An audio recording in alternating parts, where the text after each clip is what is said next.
E para a galera que está no Facebook, o que vai acontecer?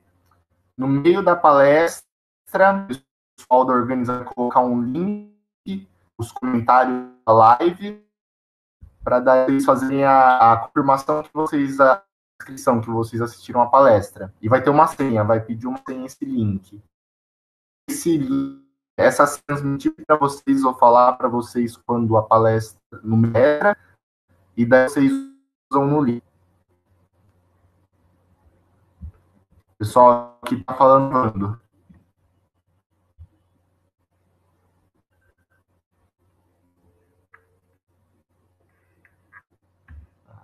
Tá travando muito. Só um minuto, pessoal.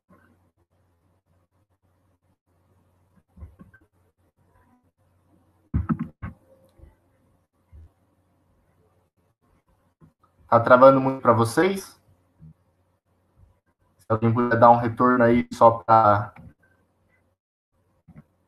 Ah, um minuto.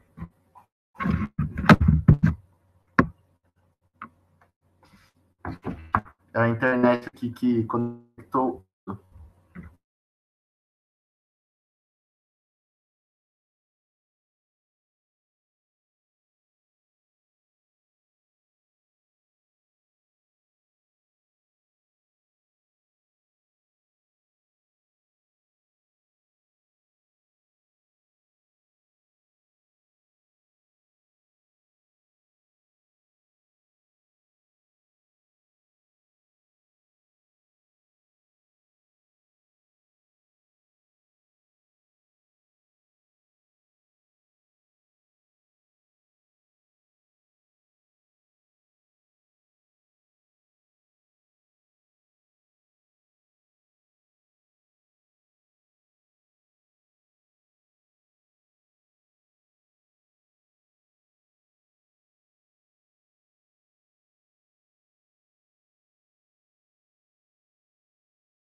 Por favor, escrever aqui no bate-papo.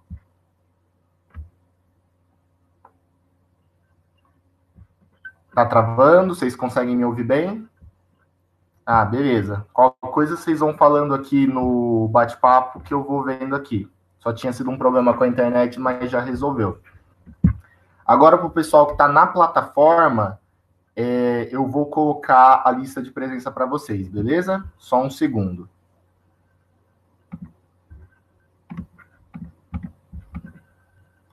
Vou abrir aqui o link.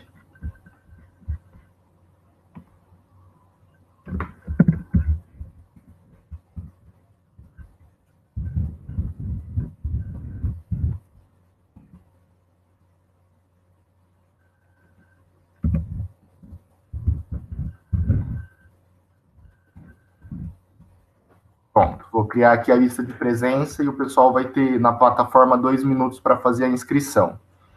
Daí, só se alguém no Facebook travou, vocês não conseguiram entender, isso aqui é só para a galera que está assistindo no Facebook. O pessoal da organização do Coletivete vai postar nos comentários da live um link.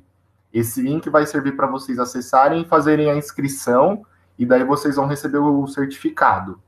Só que para acessar esse link, vocês vão ter uma senha. Para garantir que o pessoal está assistindo a live, essa senha eu só vou dar para vocês no meio da palestra, beleza? Para garantir que o pessoal está assistindo.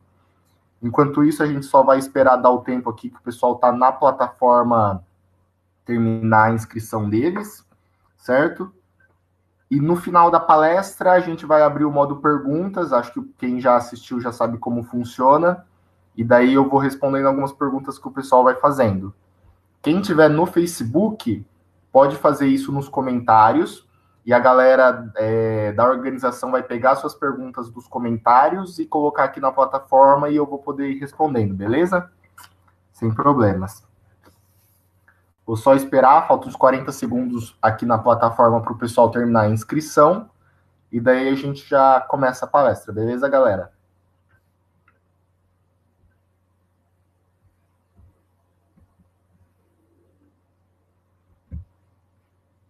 Agora, pessoal, não é para travar mais a internet. Se tiver cortando muito, travando muito, quem tiver aqui na plataforma, só dá um toque aqui no bate-papo, que daí eu consigo ver e daí eu posso tentar resolver, beleza? Mas se não tiver cortando, o áudio estiver bom, vocês dão um toque. Vai terminar a inscrição. Beleza, então. Agora a gente pode começar a palestra. Primeiramente, queria agradecer a presença de todo mundo que está assistindo a gente, seja na plataforma, seja no Facebook. Também queria agradecer muito ao pessoal da Premier Pet e da Coletivet por essa oportunidade da palestra. Então, vamos dar sequência aqui na palestra da Semana do Idoso. Qual que vai ser o título aqui? O título é A Importância da Nutrição no Período Senil e na Qualidade de Vida dos Animais. Ou seja, simplificando, qual é a importância da nutrição para o paciente idoso. Eu dividi a minha palestra em 3 partes, para a gente dividir as ideias de uma maneira legal, e daí, conforme for indo, qualquer dúvida é só falar, beleza? A primeira parte aqui, galera, é a introdução, para a gente só ter uma abordagem geral do por que é importante a gente falar do paciente idoso, beleza? Do ponto de vista da veterinária, aqui, tá demorando para carregar, pronto. Então, começando. Por que é importante a gente falar da nutrição de um paciente idoso? Tem duas vertentes, dois fatores importantes que a gente tem que considerar quando a gente fala de um paciente idoso. O primeiro é o fator econômico, que eu vou falar primeiro, e depois o fator de saúde mesmo, o fator de bem-estar, beleza? Dando sequência aqui no fator econômico, aqui algumas capas de revistas que todo mundo aí já deve ter visto, já não é de agora e também é muito comum que vocês já devam ter noção disso, que o pet, o cão, o gato, ele está sendo, o status dele na família brasileira está cada vez mais se elevando, ele está se tornando cada vez mais importante.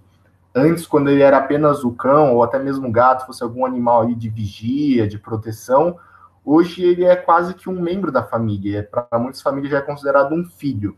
Existe até essa brincadeira de que os veterinários estão roubando o serviço dos pediatras, porque o cão e o gato está ficando muito importante, né? E tendo isso em consideração, sabendo que cada vez mais o pessoal se importa muito com os seus animais, então eles ficam mais dispostos a gastar com o seu bem-estar, consequentemente. Beleza? Aqui alguns dados para poder exemplificar para vocês. Da população humana, atualmente, a população está tendendo a um envelhecimento de uma maneira geral. Hoje, ou melhor, de acordo com dados de 2010, a expectativa de vida média mundial era em torno de 70 anos. E o número de pessoas que têm 60 anos ou mais, eles compreendiam 11% da população mundial. As expectativas são que para 2050, a população humana, a expectativa de vida média vai ser de 77 anos e o número de pessoas acima de 60 anos vai ser 21% da população mundial. Então, a gente vê aí que tem uma tendência da população envelhecer e ter mais número de idosos vivos na população. E a população PET, por coincidência, segue essa mesma tendência, uma tendência de envelhecimento, de aumentar a população idosa, certo? De acordo com um estudo dos Estados Unidos, Cães acima de 6 anos já são 47% da população que é atendida nas clínicas veterinárias. E, por sua vez, a população de gatos acima de 7 anos compreende 66% dos gatos que são atendidos nas clínicas. Ou seja, nos Estados Unidos já é quase que metade ou mais da população de pets que já tem uma faixa etária mais avançada. Aqui mais um para exemplificar para vocês. Isso aqui foi um estudo feito no Japão, que ele fez uma média da expectativa de vida dos animais nos anos 1990, 1994, 2002 e 2014. Do lado esquerdo o gráfico representa a evolução dos cães e do lado direito dos gatos. E vocês conseguem ver muito facilmente que há uma tendência no Japão de cada vez mais os pets viverem mais. Isso aqui, apesar de ser um estudo feito no Japão, isso reflete também o cenário mundial da medicina veterinária como um todo. Beleza? E agora, qual que é o fator de saúde, o fator de bem-estar? De acordo com a Associação Mundial de Medicina Veterinária de Pequenos Animais, eles consideraram que, num exame clínico de rotina, existem 5 fatores vitais que o médico veterinário tem que avaliar para considerar a saúde do animal. Primeiro, a temperatura, o pulso, a respiração, a sensibilidade à dor, e o quinto deles foi elevado como o estado nutricional. Ou seja, a gente consegue perceber que cada vez mais considera-se que o estado nutricional de um animal está diretamente ligado com a sua saúde e tem uma importância muito grande. Por exemplo, se chega um animal na clínica de vocês que a temperatura ou o pulso está muito baixo, por exemplo, já é considerado uma situação de emergência, de urgência, porque esses são fatores vitais para a sobrevivência do animal. E, de acordo com essa organização, o estado nutricional também tem o mesmo patamar, a mesma relevância e importância que esses fatores que eu acabei de citar, beleza? Outro fator a se considerar de saúde para animais sêniores ou idosos é que, conforme o animal envelhece, independentemente de qualquer outro fator predisponente, só o fato de envelhecer por si só aumenta a suscetibilidade a doenças. Algumas delas são a obesidade, cardiopatias, diabetes, nefropatias, neuropatias, doenças do aparelho locomotor como osteoartrite e câncer até. Beleza? Outro também fator a se considerar é que a obesidade em si, independentemente da idade do animal, também é um fator predisponente para essas outras doenças listadas abaixo.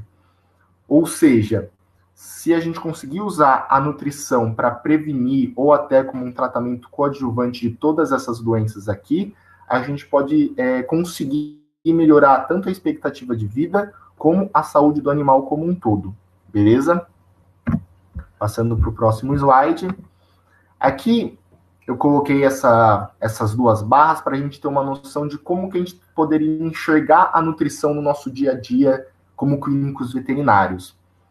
A primeira barra, que vocês veem aqui, metade verde, metade vermelha, seria mais ou menos hoje a média do que acontece na medicina como um todo, tanto humana quanto veterinária. De acordo, graças à evolução que teve nos tratamentos de doenças, vacinas e tudo mais, a expectativa de vida aumentou, que seria a barra como um todo.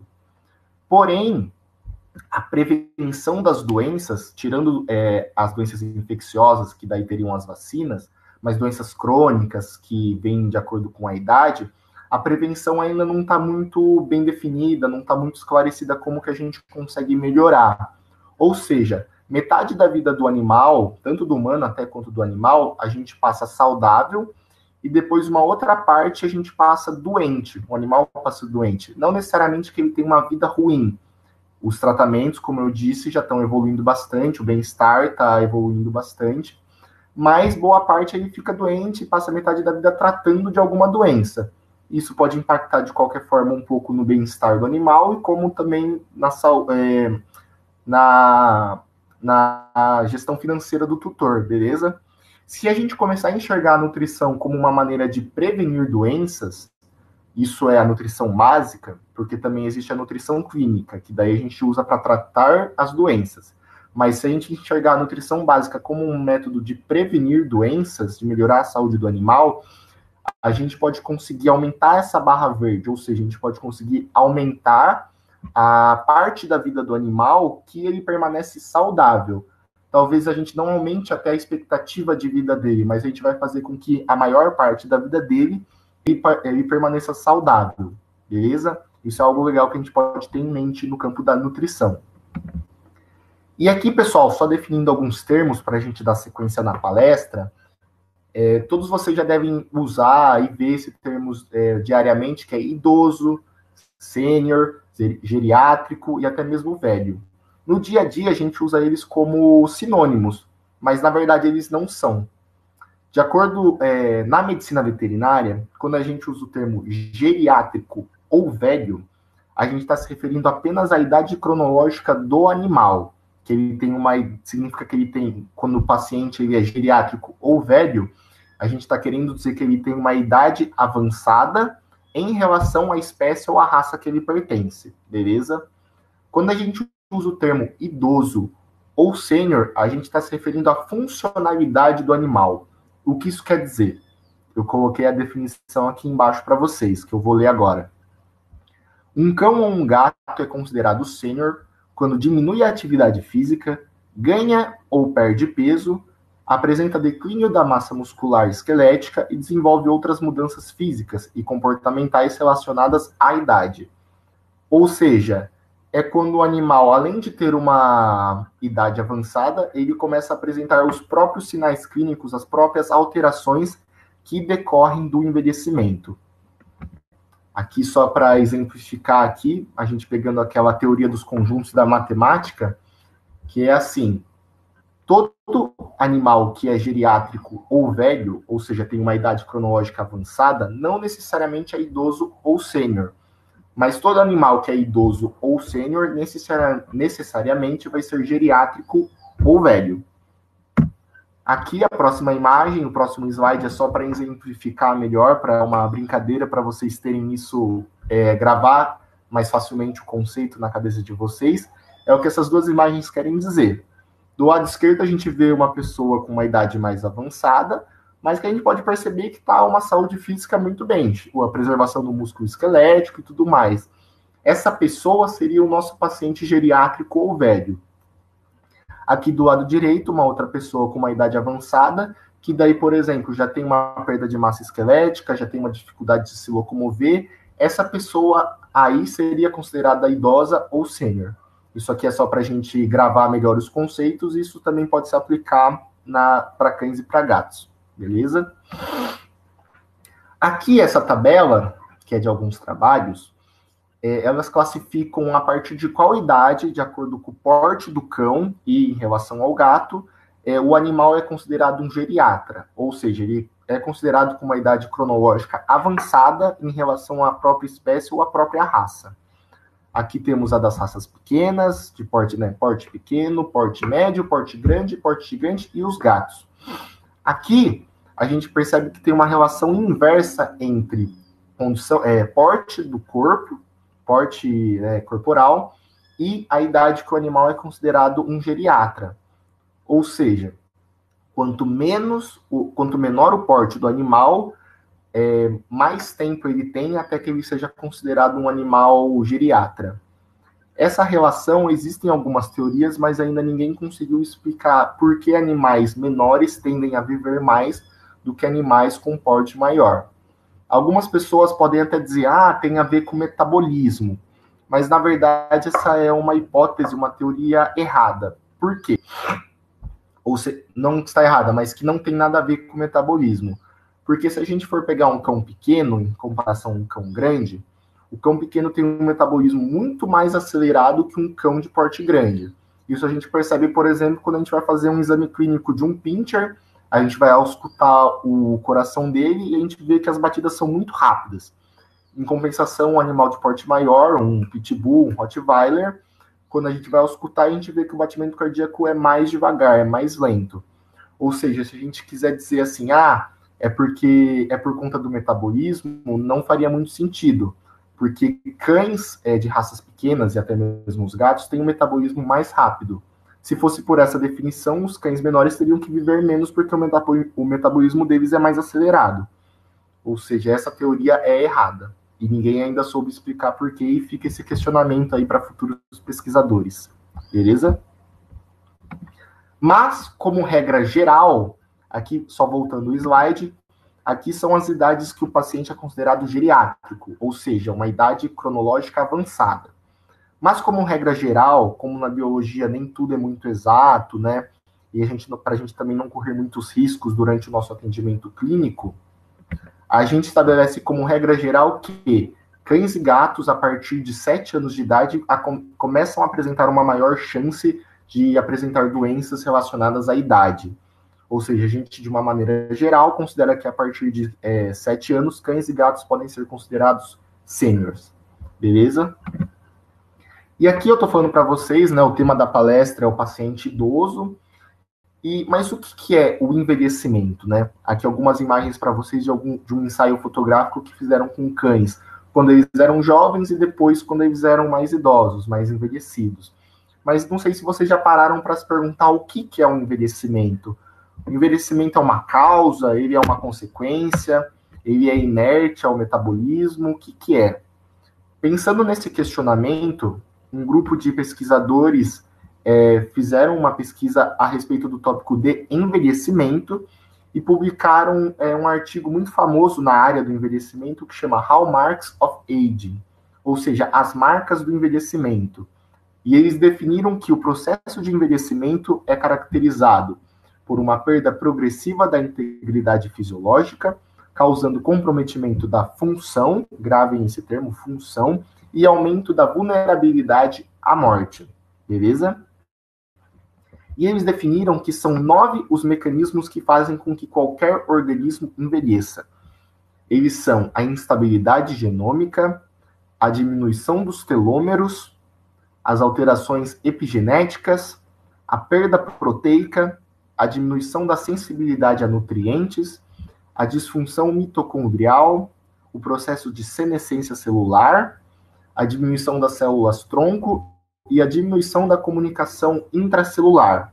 Isso aqui é algo para uma outra discussão, mas esses três fatores que eu deixei destacado em vermelho, a instabilidade genômica, vamos considerar ela como mutações genéticas, perda de proteína e diminuição da sensibilidade a nutrientes, a gente pode combater esses três fatores, ou pelo menos reduzir o seu impacto através da nutrição, beleza? Que eu vou explicar mais para frente. Agora, então, eu vou dar sequência na segunda parte da palestra, que eu vou falar sobre as alterações nutricionais que são decorrentes do envelhecimento, tanto para cães quanto para gatos. Como a gente está chegando mais ou menos no meio da palestra, eu vou falar a senha para o pessoal do Facebook acessar o link, beleza? A senha é 4880. Se alguém não pegou, mais para frente eu vou falar de novo, beleza? O pessoal que está aqui nos assistindo pela plataforma, vocês só podem alguém dar um feedback aqui no bate-papo se o áudio tá legal, se não tá travando. Beleza, então. Beleza, muito obrigado. Qualquer coisa, só dá um toque aí que eu vou continuar, que eu conserto aqui. Então, agora falando das alterações nutricionais que são decorrentes do envelhecimento. A primeira delas, pessoal, que é a mais importante que a gente tem que ter em mente, é a sarcopenia. O que é a sarcopenia? A sarcopenia é a perda de massa muscular relacionada à idade. Friso de novo para vocês. Perda de massa muscular relacionada à idade. Ou seja, é um processo natural, é fisiológico, multifatorial, que vai acontecer com todos os animais, independentemente se eles estão doentes ou saudáveis. Beleza? Nos seres humanos, a gente considera que essa sarcopenia, essa perda de massa muscular, começa por volta dos 30 anos de idade. Nos cães e nos gatos, como eu falei, aquela regra geral, a gente pode considerar isso a partir dos 7 anos. O pessoal aqui está perguntando. A senha é para quem está no Facebook, isso. É que o pessoal aqui da plataforma estava em dúvida dessa senha que eu passei para vocês. Dando sequência aqui. E o que causa a sarcopenia? A sarcopenia é considerada, acontece por conta de 4 fatores que acontecem naturalmente durante o envelhecimento. Quais são eles? Os músculos vão perdendo a inervação deles, acontece um distúrbio, um envelhecimento, uma atrofiação dos nervos que chegam nos músculos esqueléticos.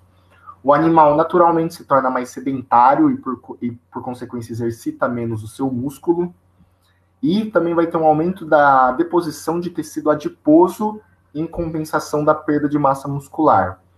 O outro fator é o aumento da circulação de mediadores inflamatórios, e o aumento desses mediadores na circulação estimula mais a quebra de proteína dos músculos. Vai ter uma diminuição da circulação de hormônios de GH e IGF-1, que são hormônios que estimulam a síntese de músculo. E esse aqui, o último fator, que é o fator que a gente pode combater através da nutrição, o animal vai ter uma diminuição da ingestão de energia e proteína. Ou seja, o animal vai querer comer menos. E como que a gente pode... E por que isso acontece? Por que o animal passa a querer comer menos? A gente entende que o animal vai querer comer menos porque ele vai ter uma perda natural do seu apetite, o olfato e o paladar dele vai diminuir com a idade, e a gente sabe que para cães e para gatos o olfato e o paladar é algo muito importante para estimular eles a se interessarem pelo alimento. E no caso dos gatos, eu vou explicar também isso mais para frente, vai acontecer uma diminuição da capacidade de digestão deles. Ou seja, eles vão conseguir absorver menos nutrientes do que eles conseguiam quando eles eram mais jovens. Beleza? E como que a gente avalia, eu disse para vocês que essa perda muscular vai acontecer. E como que a gente pode avaliar essa perda de musculatura no nosso exame clínico de rotina?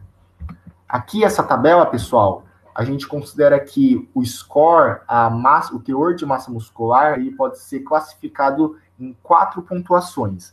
Seria o score 3, a massa muscular está normal, o score 2, com uma perda muscular leve, o score 1, perda muscular moderada, e o score 0, com uma perda muscular acentuada.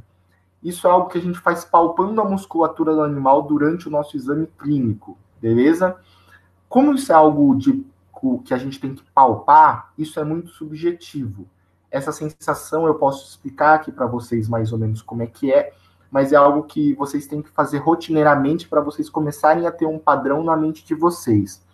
Aqui é só para exemplificar, não é uma via de regra, não é o método mais perfeito, mas é só para quem nunca fez ter mais ou menos uma noção. Se a gente pegar aqui a palma da nossa mão, se a gente palpar aqui próximo do centro, onde está mais gordinho, seria o nosso score 3. Passando mais aqui para a lateral seria o nosso score 2, onde fica um pouquinho menos tenso. Chegando aqui na borda seria o score 1. E daí quando é só pele sem nenhuma musculatura, nenhuma gordura, seria o nosso score 0. Ou seja, é só pele e osso. Mas isso é algo que a gente tem que fazer na rotina, palpar diariamente para a gente conseguir ter essa noção mais claramente. E quais são os grupos musculares que a gente tem que palpar quando a gente está examinando? São esses aqui, que servem tanto para cão quanto para gato. Seriam os músculos da região temporal do animal, aqui mais ou menos seria acima do olho. Os músculos da região de escápula, da região lombar, pegando principalmente o osso sacro, e a região de fêmur. A gente faz uma palpação geral do animal, palpa todos esses grupos musculares, e faz uma média, mais ou menos, e atribui uma pontuação única para o animal. A gente vai palpar todos esses músculos e daí falar o animal em score 1, 2, 3 ou 0. Beleza? Eu só ressalvo para vocês que aqui o músculo da região temporal é algo que é válido, mas não é válido em todos os casos. Por quê? Se a gente pegar um pitbull ou um rottweiler, que é um cão grande, que tem uma deposição de massa muscular maior, quando a gente palpar aqui neles, a gente vai perceber que tem músculo. E quando eles perdem músculo, e a gente vai palpar de novo, a gente consegue sentir que teve uma perda muscular. Mas agora, se a gente pegar um pincher, ou até mesmo um gato, e for palpar aqui, mesmo que toda a outra musculatura do corpo do animal esteja ok, seja um score 3, aqui alguns animais simplesmente não depositam músculo, então vai ser quase que pele e osso. Isso não quer dizer que o animal é um score 0, é um score baixo. Só quer dizer que, para esses animais, nesses casos, a gente desconsidera o score muscular da região temporal e dá preferência dos outros grupos musculares. Beleza? Dando sequência aqui. Só para definir para vocês, talvez alguns de vocês já tenham também ouvido falar do termo caquexia, mas ele é diferente da sarcopenia. Como eu falei, a sarcopenia é a perda muscular relacionada à idade. A caquexia é a perda muscular relacionada a alguma patologia. Ou seja, ela pode acontecer em qualquer animal, seja ele jovem ou velho.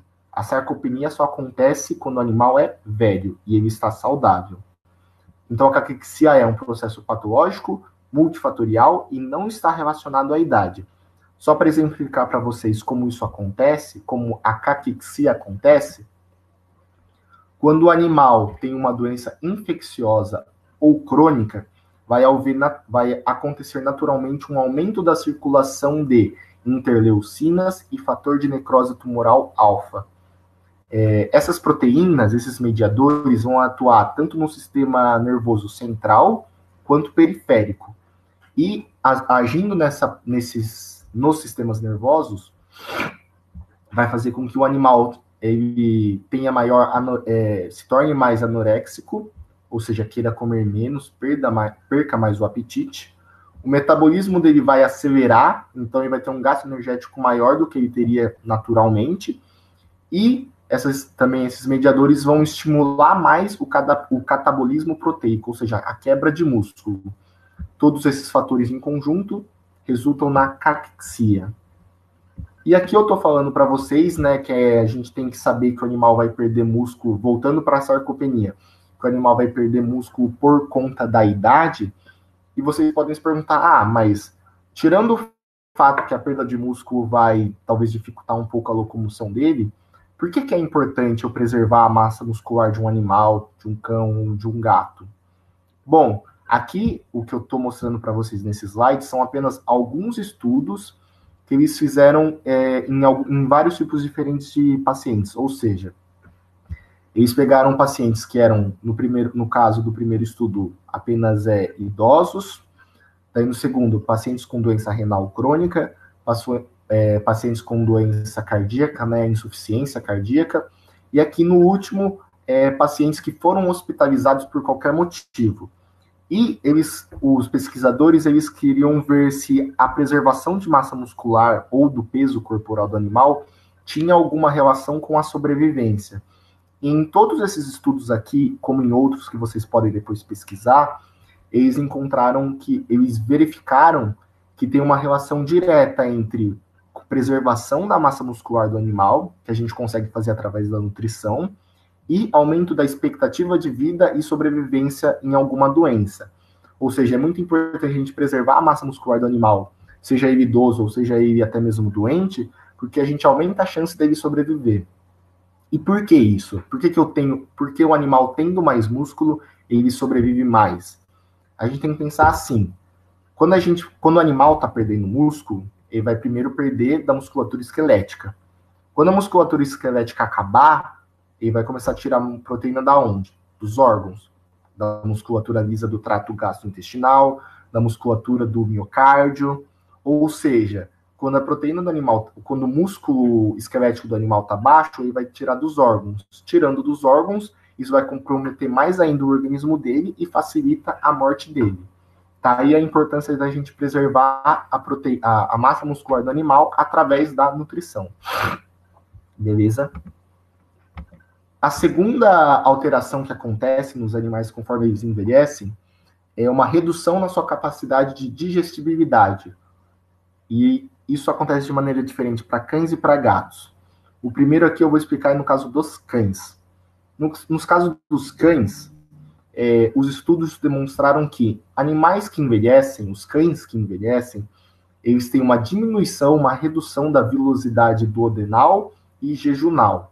Vilosidade seriam aquelas dobras da mucosa intestinal que aumentariam a área de absorção do intestino, beleza? Eles têm uma diminuição dessas velocidades. As criptas do cólon, que seriam aquelas invaginações da mucosa do intestino grosso, elas se tornam mais profundas. Isso dificulta ainda mais o processo de digestão. E no estômago e, consequentemente, no intestino, vai haver uma redução da secreção de ácido clorídrico, que é importante para a digestão de proteínas, e ácidos biliares, que é importante para a digestão de gorduras.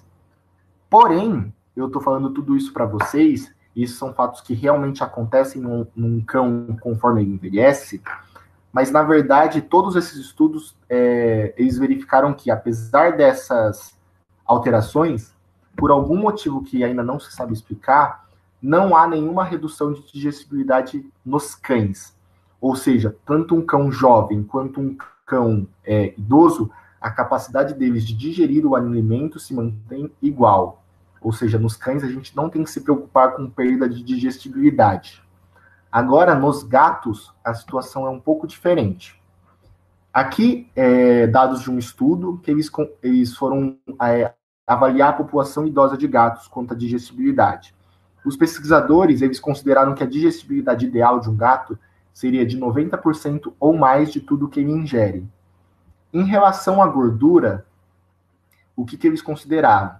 Para vocês não se confundirem, essas barras não está mostrando o aumento da digestibilidade. Na verdade, essas barras mostram que o número de animais, de acordo com a idade, que está aqui no eixo horizontal, é o número de animais que eles constataram que tinha uma digestibilidade inferior a 80%, ou seja, muito inferior ao ideal. E eles perceberam que, conforme o animal envelhece, aqui 8 a 10 anos, daí 10 a 12 anos e 12 anos em diante, há um aumento crescente da perda de digestibilidade de gordura. Ou seja, conforme o gato envelhece, a capacidade dele de digerir lipídio diminui. Em relação à proteína, isso é um pouco versátil, é um pouco diferente. Por quê? Os pesquisadores eles notaram que, conforme o animal vai envelhecendo e chegando próximo dos 8, 7, 8 até 12 anos, eles perceberam que há uma redução da capacidade do gato de digerir proteína. Porém, eles perceberam que, a partir dos 13 anos, essa capacidade de digerir proteína volta a aumentar novamente. Por que isso acontece? A gente não sabe explicar, ainda não sabe explicar. Mas tem essa redução, seria em forma de curva, onde conforme o animal vai envelhecendo próximo dos 8 anos diminui, e daí acima de 13, 14 anos volta a subir, beleza? Aqui perguntaram por que volta a aumentar. Ainda não foi, ninguém se sabe o porquê. Beleza? Então, tendo essa noção da alteração de digestibilidade do animal conforme ele envelhece, agora a gente consegue entender por que no mercado, para cães, a gente tem vamos dizer, a gente é preto no branco. A gente tem a ração para o animal, o alimento comercial para o animal adulto, e depois para o animal sênior. Aqui no caso dos cães, eles consideram a partir dos 5 anos, no caso da Premier, e para animais de raças pequenas, a partir dos 7 anos. Mas é preto no branco. Alimento para o animal adulto e alimento para o animal sênior e ponto final. Agora, no caso dos gatos, agora a gente consegue entender por quê. A gente tem um alimento comercial que vai para o animal até 7 anos de idade, e depois a gente tem um alimento que é entre 7 e 12 anos, e depois um alimento para animais acima de 12 anos. Talvez algum até pudessem pensar que isso seria só uma jogada de marketing para tirar dinheiro da gente, mas na verdade isso tem todo um embasamento científico por trás, beleza? Outra coisa a se considerar, quando a gente fala de redução da digestibilidade, é que cães e gatos são animais gliconeogênicos. O que eu quero dizer com isso? Primatas como nós, a gente tira a nossa fonte de energia, a gente consegue sintetizar glicose a partir de carboidratos. Cães e principalmente gatos, eles conseguem, ou melhor, eles produzem glicose eles transformam glicose a partir de aminoácidos. Isso que quer dizer gliconeogênese, gliconeogênicos, ou seja, Eles pegam aminoácidos e fazem várias transformações até que eles se transformem em glicose, beleza? E por que é importante a gente ter essa noção? O porquê disso é que, conforme o animal envelhece, isso aqui vai ser mais no caso dos gatos, porque são os gatos que têm essa redução da digestibilidade, ele vai precisar de mais proteína, vai precisar de um aporte maior de proteína para compensar essa perda de digestibilidade.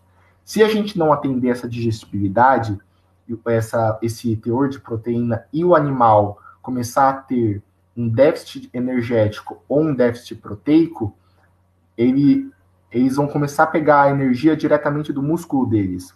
O que eu quero dizer, só para explicar melhor, nós primatas, o que acontece? Se a gente começa a ingerir menos energia do que a gente precisa, aquela aula de biologia básica, a gente vai quebrar primeiro o glicogênio, depois a gente vai quebrar a gordura e depois, só no final, a gente começa a quebrar músculo. No caso de cães e gatos, por eles serem gliconeogênicos, eles estão quebrando proteína o tempo todo. Por isso a gente tem que ficar dando esse aporte constante. Se a gente não atende essa demanda, por conta da redução da digestibilidade, o animal vai começar a perder proteína, mesmo que ele tenha estoques de gordura ou glicogênio. Beleza?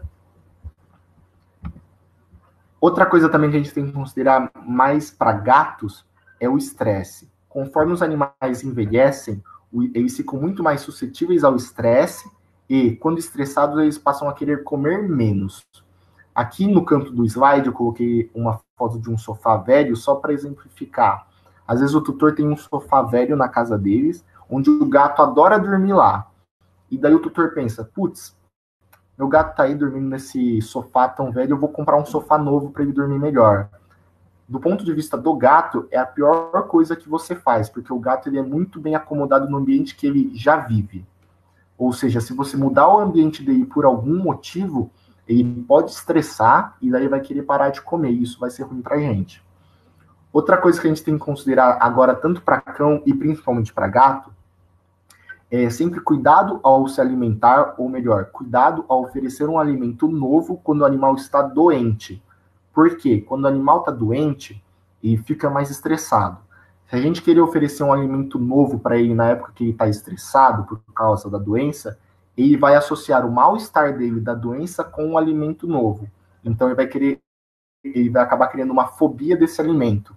Aí o animal ele começou a envelhecer, entrou lá há 7 anos ou mais, e daí desenvolve alguma doença. Quando você está tratando a doença na fase que ela está descompensada, você oferece o animal você oferece a ração para animais sêniors, o animal vai criar uma aversão e não vai querer comer.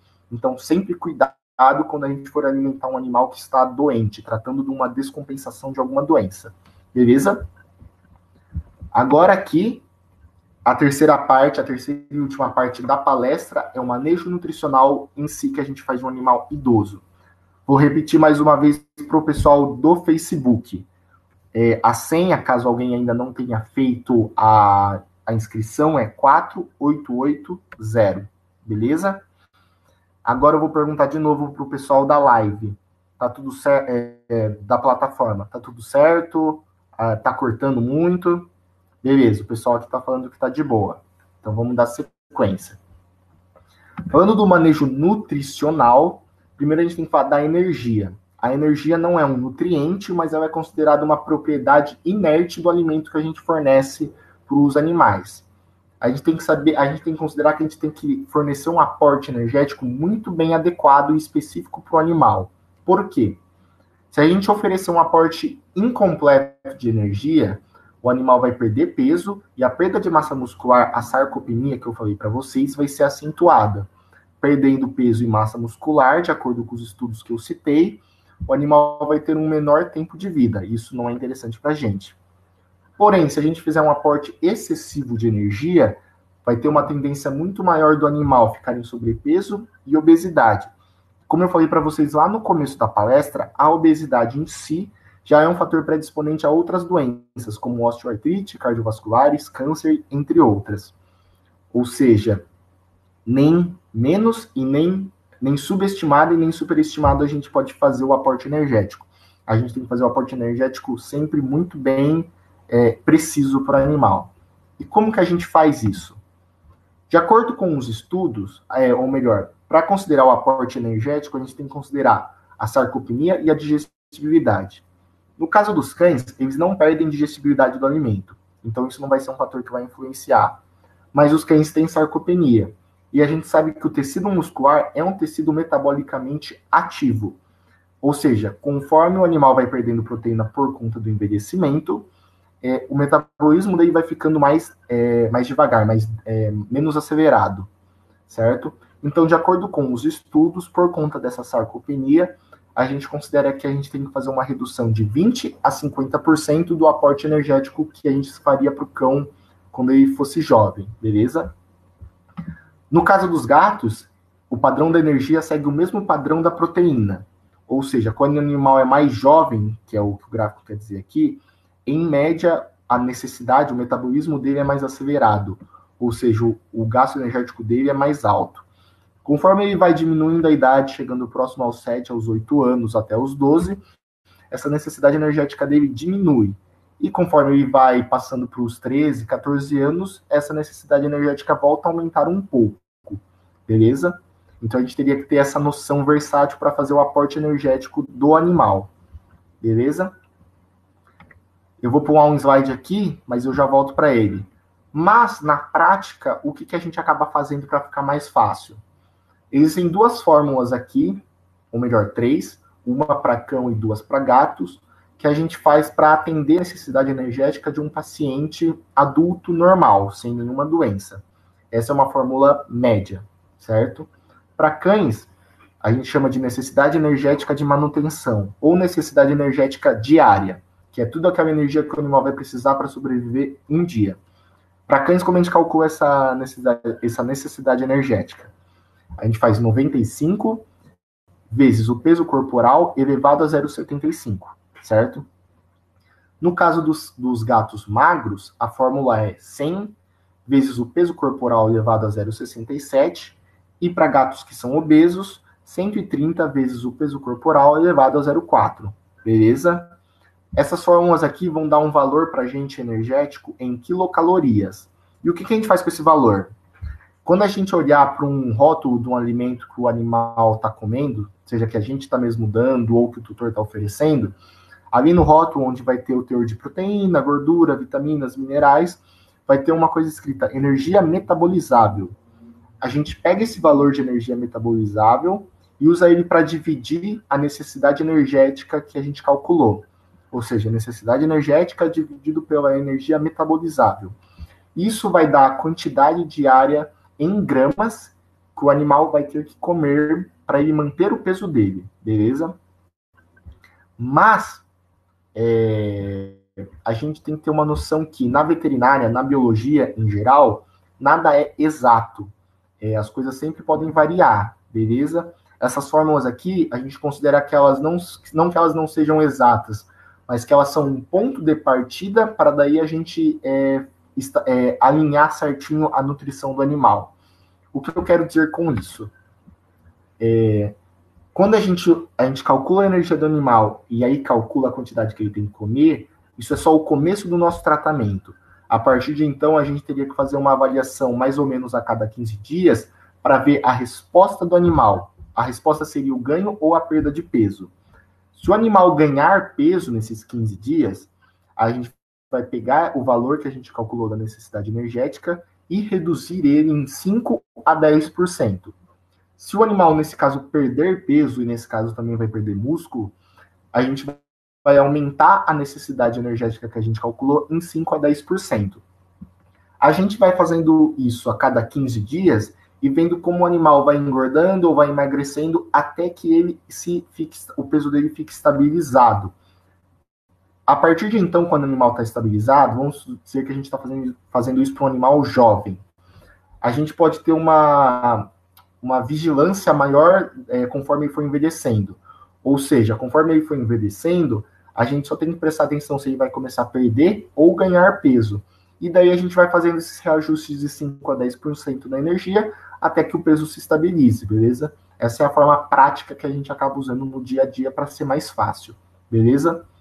Voltando para o slide que eu pulei aqui, só um estudo muito legal que foi feito, onde os pesquisadores eles pegaram cães da raça labrador e dividiram em dois grupos. Para gente, esse trabalho aqui serve para a gente ter uma noção do porquê é importante o controle energético do animal. Eles pegaram dois grupos de labradores, desde a infância até a morte deles. Um grupo de labradores foi o grupo que sofreu uma restrição calórica, ou seja, a energia deles foi calculada conforme as fórmulas de acordo com o peso deles durante toda a vida. O outro grupo, ele sofreu, foi o grupo que comeu à vontade a vida inteira, ou seja, ad libitum. Essas duas fileiras de imagem aqui, eles pegaram só para exemplificar um cão de cada grupo, da mesma idade, conforme eles foram envelhecendo, conforme o tempo foi passando. Do lado de cima é o grupo que teve a restrição calórica. De baixo seria o cão que comeu à vontade. Lembrando que para cada imagem, para cada dupla de imagens, eles têm a mesma idade. Ou seja, o que a gente consegue perceber? O cão que teve uma restrição, um controle maior da sua energia, foi o cão que a gente consegue perceber aqui nas imagens, que envelheceu muito mais lentamente, beleza? A gente consegue ver aqui na última imagem como o cão aqui, a face dele já está quase totalmente esbranquiçada, e o outro aqui com a quantidade controlada ainda, né, não parece tão ruim assim. Isso é só para mostrar para vocês o quão é importante a gente restringir e a gente fazer um aporte energético adequado. Isso a gente pode falar para o tutor que restringindo, ou melhor, controlando a alimentação, o aporte energético do animal, a gente com certeza vai estar aumentando a chance do animal viver mais e viver mais saudável. Beleza? Agora, falando da proteína, beleza? Primeiro falei da energia e agora da proteína. De uma maneira geral, a gente considera que os animais lá, aquela regra de 7 anos de idade, ele começa a ter um aumento do turnover proteico e um aumento da excreção de nitrogênio na urina. Em outras palavras, como eu já falei antes, nada de novo, aumento da quebra de proteína conforme ele envelhece, por conta dos fatores que eu já falei. Então, no caso dos cães, o que a gente faz? Conforme o animal envelhece, a gente considera que a gente tem que aumentar o aporte de proteína no alimento que ele vai comer, beleza? Ou seja, os alimentos para cães sêniors têm que ter um teor de proteína maior. No caso dos gatos, por conta daquela digestibilidade em forma de curva, é um pouco diferente. Conforme o animal chega entre seus 7 a 12 anos, o alimento comercial para ele pode manter ou até mesmo aumentar um pouco o teor de proteína por conta dessa perda de digestibilidade. Aí, quando o animal volta, né, a partir dos 13, 14 anos, a digestibilidade dele volta a aumentar, a gente pode optar por fazer uma leve redução de proteína, beleza? Porque o animal já não vai estar precisando. E a gente tem que considerar sempre uma coisa. Como eu falei para vocês, há uma tendência do animal a ter uma menor gasto energético conforme ele envelhece. Se ele tem que consumir menos energia, ele consequentemente vai ter que consumir um volume de alimento muito menor, certo? E para compensar esse volume de alimento menor que o animal vai estar comendo, a gente vai ter que usar na formulação da ração, do alimento comercial, uma fonte proteica de alta qualidade e alta digestibilidade para compensar o menor volume que ele está comendo. Quando eu digo uma fonte proteica de alta qualidade, seria uma fonte que tem um bom balanço de aminoácidos, beleza? Que compreende todos os aminoácidos essenciais que o animal tem que ingerir. E de digestibilidade, que a fonte proteica consegue ser digerível muito mais facilmente, beleza? Só para exemplificar para vocês, para cães e gatos, uma fonte de alta qualidade que tem bom balanço de aminoácidos seriam fontes proteicas de origem animal e uma boa digestibilidade também. Fontes de proteína de origem vegetal vai ter um menor balanço de aminoácidos essenciais e uma capacidade de digestibilidade menor. Eu não estou dizendo que fontes de proteína vegetal não sejam importantes e que não dê para usar elas em alguns casos, mas se um paciente idoso, a melhor opção são fontes proteicas de origem animal, beleza? De acordo com o FIDIAF, que seria a Federação Europeia de Nutrição de Cães e Gatos, eles consideram que o teor mínimo de proteína que tem que ter num alimento para cães seria de 21%, aqui ressaltado em vermelho, e para gatos, o teor mínimo teria que ser de 25% no teor de matéria seca, beleza? Isso aqui é só para vocês terem noção dos números. Mas, geralmente, os alimentos comerciais vendidos, né, que tem uma qualidade boa, tem muito mais que esses teores de proteína indicados como mínimo recomendado. Mas esses números ficam aí para vocês terem na cabeça quando vocês forem avaliar um rótulo, beleza? Beleza? Além da proteína em si, do teor de proteína que tem que ter, alguns estudos já estão dizendo que existem alguns aminoácidos de interesse que são muito importantes, muito legais de se incluírem na formulação de um alimento. Quais seriam esses aminoácidos?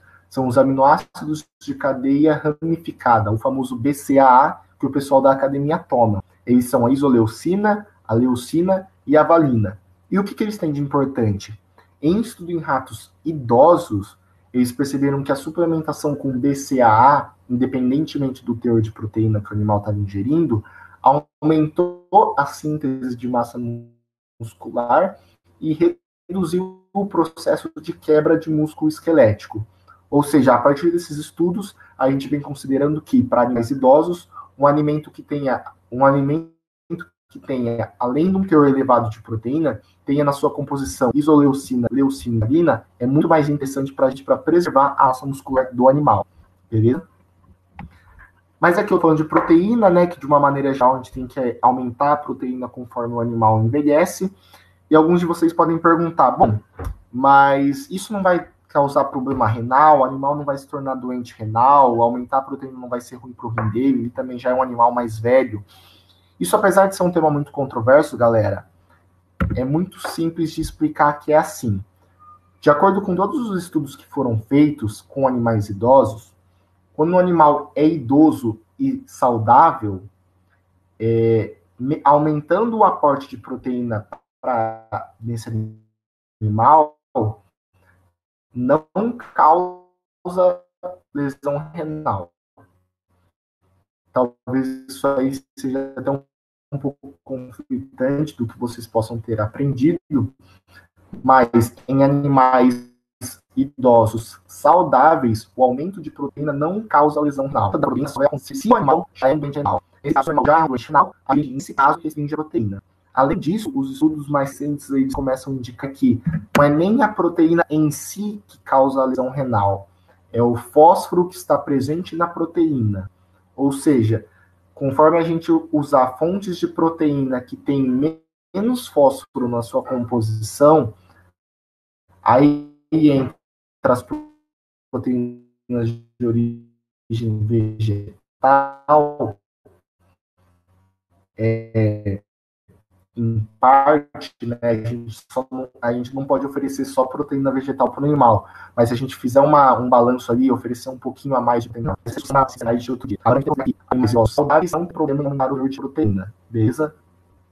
O único caso, como eu já falei para vocês, que a gente restringe a proteína é, como eu já disse, quando o animal é doente renal crônico.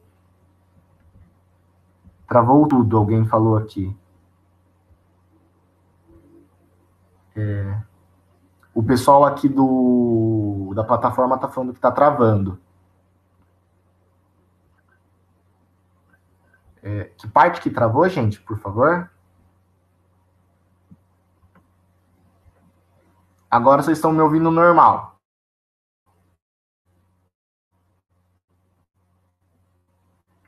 Tá, beleza.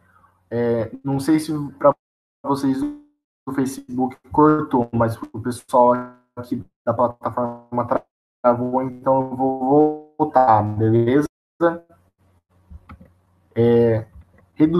Resumindo aqui o que eu falei, pessoal. Agora tudo certo, galera? Tá travando muito? Tá travando. Melhorou. Melhorou. Beleza. Se for travando, vocês me avisem, beleza? Ô, louco. O pessoal tá falando que tá travando.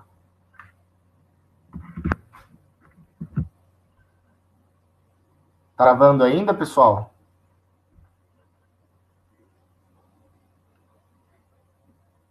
Tá, eu vou então só desligar e ligar rapidinho a internet. Voltou. Tá tranquilo? Tá travando?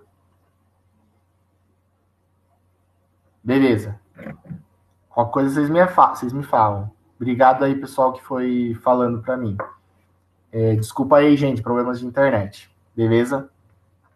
Só voltando então aqui falando da proteína, o que eu quis dizer é, resumindo, para animais saudáveis e idosos, nenhum estudo ainda demonstrou que o aumento de proteína causa lesão renal para animais idosos e saudáveis. A proteína só vai gerar lesão renal quando o animal já é um doente renal. Nesse caso, a gente restringe a proteína, beleza? E, de uma maneira geral, quando que eu restringo proteína? A restrição de proteína vai acontecer quando o animal já é doente renal crônico ou quando o paciente ele apresenta uma encefalopatia hepática. São esses dois casos que a gente restringe proteína. Fora desses casos, não há nenhuma recomendação de restringir proteína para animais idosos. Como eu já falei, o animal, conforme ele envelhece, ele vai quebrar mais proteína. Então, a gente vai ter que fornecer mais proteína para manter a massa muscular do animal e, desse modo, preservar e aumentar a chance de sobrevivência dele, beleza? Tem um pessoal aqui que está fazendo algumas perguntas, eu vi que perguntaram lá do balanço de cálcio e fósforo, que eu comentei. No final da palestra, a gente responde tudo isso, beleza? Só para dar o tempo aqui. Agora, em relação à gordura. Na gordura, eu vou acelerar um pouco, que o tempo está um pouco corrido aqui, galera. O cão, como ele envelhece, ele não apresenta perda de digestibilidade de gordura. Então, no nosso alimento, a gente não tem que aumentar o teor de gordura. No caso do gato, conforme ele envelhece, a gente viu que vai ter uma perda progressiva da digestibilidade. Então, a gente vai ter que aumentar o teor de gordura no alimento comercial para ele, beleza? E, mais uma vez, considerando aquele fator, quanto menos energia o animal tem que comer quando ele envelhece, menos quantidade de alimento, a gente tem que fornecer uma fonte lipídica de alta qualidade e alta digestibilidade. Beleza? Aqui, no caso dos cães, o que é recomendado pelo FIDEAF é que tenha que ter um teor de 5,5% de gordura na matéria seca. E, no caso dos gatos, um teor de 9% de gordura na matéria seca. Beleza, galera? Falando de vitaminas e minerais, não há nenhuma alteração que acontece quando o animal envelhece. A gente não tem que aumentar o teor de nenhum mineral ou nenhuma vitamina. Apenas em caso de algumas doenças específicas, que é no caso do fósforo, como eu falei, que se o animal for um doente renal crônico. Novamente, se ele for um animal saudável e idoso, nenhuma alteração. Há só alguns estudos que estão indicando que o selênio e a vitamina E são potentes antioxidantes para cães e gatos. Nesse caso, alguns estudos demonstram que, tanto para a vitamina E quanto para o selênio, é interessante ter um teor um pouco mais elevado desses dois nutrientes na ração, beleza? Em relação aos carboidratos e às fibras, eles não são essenciais para o gato, para o cão e para o gato sobreviverem. Se a gente fazer uma formulação de uma ração sem nenhum carboidrato, nenhuma fibra, o animal vai comer e aí vai conseguir sobreviver sem grandes problemas. Mas isso não quer dizer que a gente não possa usar mão das fibras, um carboidrato, né, fibra, para um alimento. Por quê? Voltando àquela coisa, menos energia, menor quantidade que o animal tem que comer. Menor quantidade, o animal consequentemente vai ter mais fome. Se eu aplicar fibra no alimento, ele vai diluir a densidade energética do animal e o animal vai poder comer a mesma quantidade de energia num volume maior. Isso quer dizer, isso vai facilitar a saciedade do animal. Além disso, as fibras também podem atuar como prebióticos. Atuando como prebióticos, isso vai melhorar a flora intestinal dos animais, vai melhorar a digestibilidade e também alguns estudos mostram que o uso de prebióticos até impacta a melhora no sistema imune dos animais, que a gente sabe que tem uma diminuição do sistema imune conforme o animal envelhece. Então, aí, o porquê é interessante a gente aplicar fibras para o nosso animal idoso. Beleza? E chegando aqui no final da palestra, galera, a gente tem uma coisa que é muito interessante conversar de animais idosos, que é em relação à função cognitiva. Nos animais, conforme eles envelhecem, eles vão ter uma perda natural da função cognitiva deles. Essa perda da função cognitiva vai acontecer em todos os animais, independentemente de qualquer coisa. Vai acontecer por conta da idade. Em alguns animais acontece mais rápido, em alguns animais mais lentamente. Essa perda da função cognitiva acontece por conta de estresses de oxidação, falha no processo energético das mitocôndrias, inflamações no sistema nervoso central e aumento da resistência insulínica cerebral. Esses mecanismos que eu falei para vocês são semelhantes ao que acontece no Alzheimer em seres humanos. Porém, em seres humanos, o Alzheimer ele acontece só em algumas pessoas, tem uma predisposição genética, não vai ser em todos os humanos que vai acontecer. Já em cães e gatos, se eles atingirem uma idade avançada, todos eles vão ser acometidos por esse processo. Porém, o ômega 3, que é o do peixe, vários estudos têm demonstrado que a suplementação de ômega 3, além de outros benefícios que agora não cabe a nós discutir, ele tem um suporte, ele melhora as funções cerebrais e vai retardar esse efeito de perda cognitiva, beleza? De uma maneira geral, porque o ômega 3 é um potente anti-inflamatório. Reduzindo a inflamação do sistema nervoso central, a gente vai conseguir reduzir, vai desacelerar essa perda de função cognitiva, beleza? Só para falar do ômega 3, galera, para vocês terem isso na cabeça de vocês e nunca mais poderem conversar com alguém, se alguém um dia questionar para vocês, tanto na vida quanto na clínica. Hoje se fala muito de ômega 3 nas fontes vegetais, como chia, linhaça, e é verdade, essas coisas realmente contêm ômega 3. Porém, o ômega 3 presente nas fontes vegetais é o alfa-linolênico, ou ALA. E enquanto o ômega 3 que está presente no peixe é o EPA e o DHA. Nós humanos e os cães, a gente consegue ter uma conversão de ALA para EPA e depois DHA em torno de 10%. Beleza, isso é legal. Já no caso dos gatos, eles têm deficiência numa enzima chamada desaturase, ou seja, gatos não conseguem converter ALA em EPA ou DHA. Eu não estou querendo dizer que o ômega 3 de origem vegetal não seja importante. Tem alguns estudos que demonstram que o próprio ALA tem benefícios em alguns processos inflamatórios, porém, os estudos mostram que o ômega 3 de origem de peixe é muito mais potente e é muito mais efetivo no combate, tanto em qualquer outra doença que é utilizado, como também na preservação da função cognitiva, beleza? Então, quando vocês um dia forem receitar um ômega 3 para um tutor de vocês, ressaltem para eles, expliquem isso, que tem que ser ômega 3 de origem de peixe. O ômega 3 de origem vegetal pode até ter algum benefício, mas não vai ser tão evidente quanto de óleo de peixe, beleza?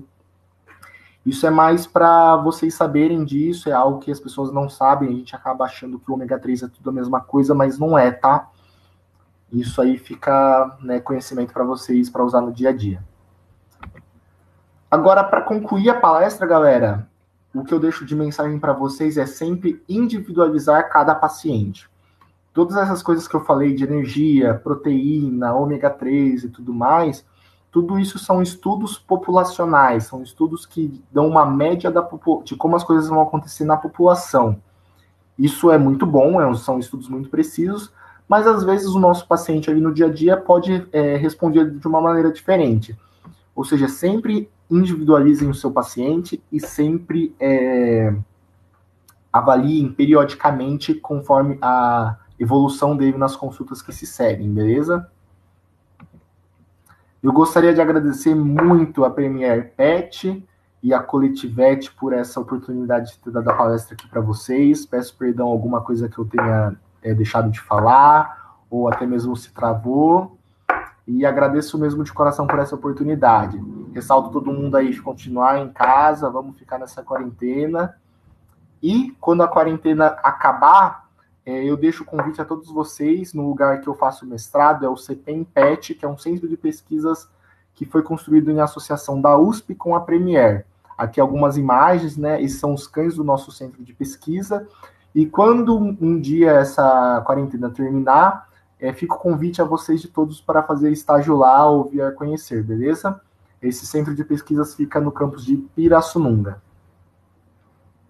Agora, pessoal, eu vou dar início ao modo de perguntas, que daí a pergunta de vocês vai aparecer aqui na tela e eu vou respondendo para vocês, beleza? Para o pessoal do Facebook, a galera da organização vai passar essas perguntas aqui, beleza? Então vocês façam a pergunta nos comentários da live, beleza? Agora aqui é o modo pergunta. Aí, pessoal, quem tiver pergunta, pode fazer, que eu vou clicar para aparecer aqui. Tem uma primeira aqui. Eu vou colocar aqui para vocês. E se o animal for geriátrico e apresentar perda de massa muscular relacionada a alguma patologia que ele apresenta? Como definir sobre a questão de sarcopenia ou caquexia? É muito simples. O animal vai ter sarcopenia por conta da idade e ele também vai apresentar caquexia por conta da doença, ou seja, vai ser os dois processos acontecendo simultaneamente. E isso foi uma boa pergunta, uma pergunta muito legal, porque isso aí evidencia mais ainda que a gente vai ter que aumentar o teor de proteína que o animal tem que ingerir. Isso é de uma média. A questão, às vezes, fica um problema quando o animal, por exemplo, é doente renal crônico, ou seja, ele não pode ingerir tanta proteína assim. Mas aí é um manejo que a gente tem que fazer para pacientes renais, mas respondendo a sua pergunta, ele vai ser as duas coisas ao mesmo tempo, beleza? Obrigado pela pergunta.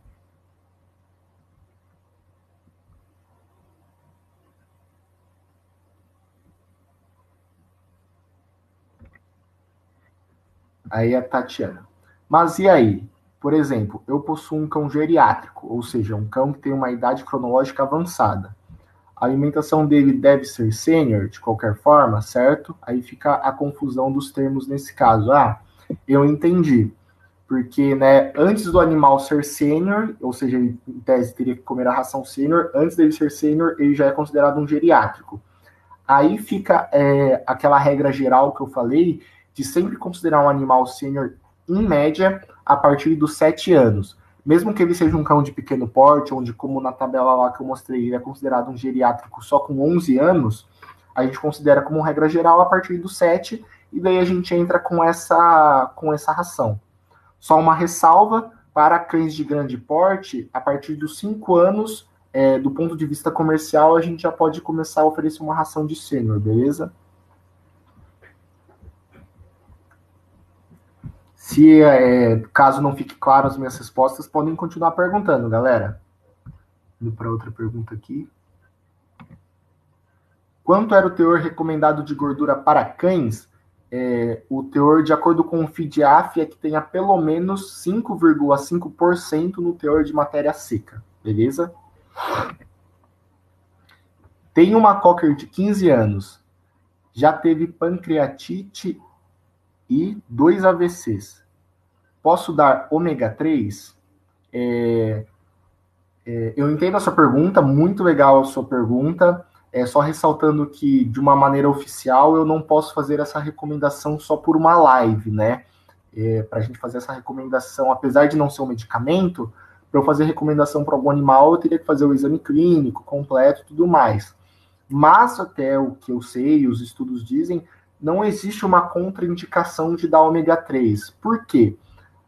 Apesar do caso da pancreatite ter a ver com você não poder ingerir muita gordura, o que geralmente se recomenda a dar de ômega 3 é de uma cápsula de 500 miligramas a 1 grama por dia. Ou seja, é um teor muito baixo de gordura total que o animal vai ingerir. E de uma maneira geral, o ômega 3 ele vai reduzir ele vai melhorar o sistema vascular do animal, aí na questão do AVC que você disse, e também ele vai diminuir os processos inflamatórios do animal como um todo. Em tese, só vai fazer bem. Não existe uma contraindicação, mas só ressaltando que é sempre bom você conversar isso com um médico veterinário nutrólogo antes, para ele poder examinar seus animais, fazer os exames complementares necessários, beleza? Obrigado pela pergunta de novo.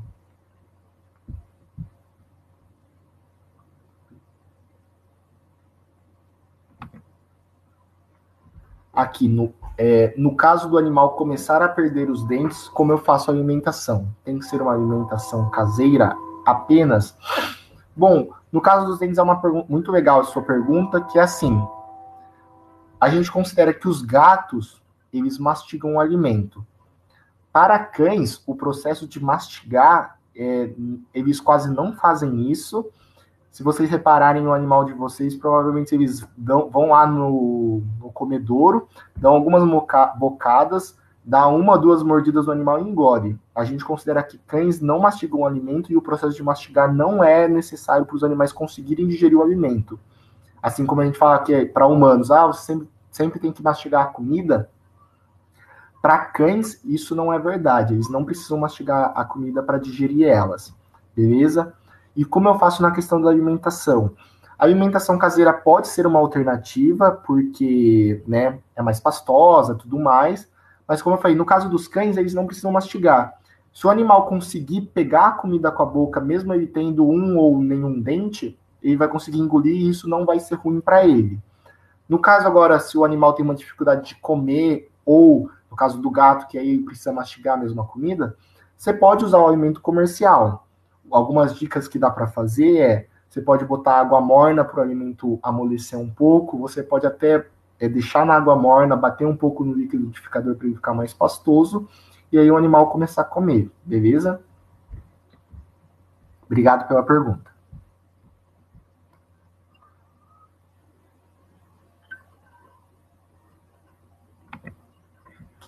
A ração antialérgica vem da proteína de soja. Aí os animais que utilizam essa ração precisaria de algum suplemento? Olha, geralmente rações antialérgicas, é uma pergunta muito legal também. Ração antialérgica ou qualquer outro tipo de ração alternativa para doenças coadjuvantes, ele sempre tem, né, marcas boas, de boa qualidade, sempre vai ter um balanço legal de proteínas de origem animal e proteínas de origem vegetal, para a gente fazer essa compensação de processo alérgico e mesmo assim atender o balanço de aminoácidos que o animal precisa, beleza? Então, você calculando lá pelo cálculo da energia a quantidade que o animal precisa, em tese, nós não precisamos fazer uma suplementação, caso o animal coma uma dieta antialérgica. Mas daí eu ressalto novamente aquela coisa de sempre individualizar o paciente.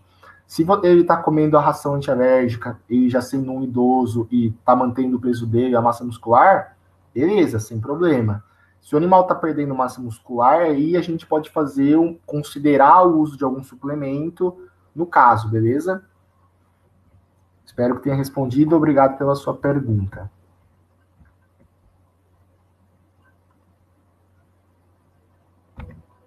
Isso.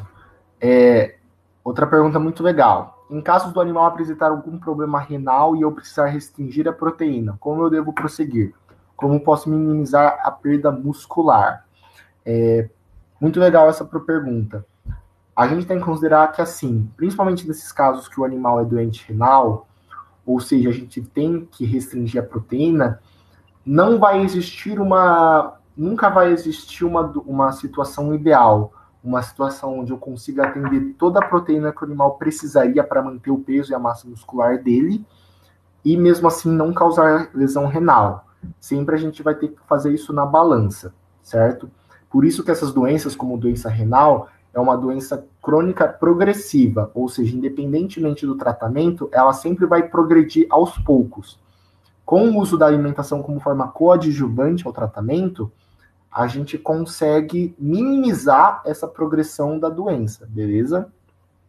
Por isso que as rações que são... Isso é para uma palestra de doente renal, mas para responder a pergunta, as rações que costumam ser voltadas para animal, para doentes renais, elas têm uma restrição de proteína, beleza?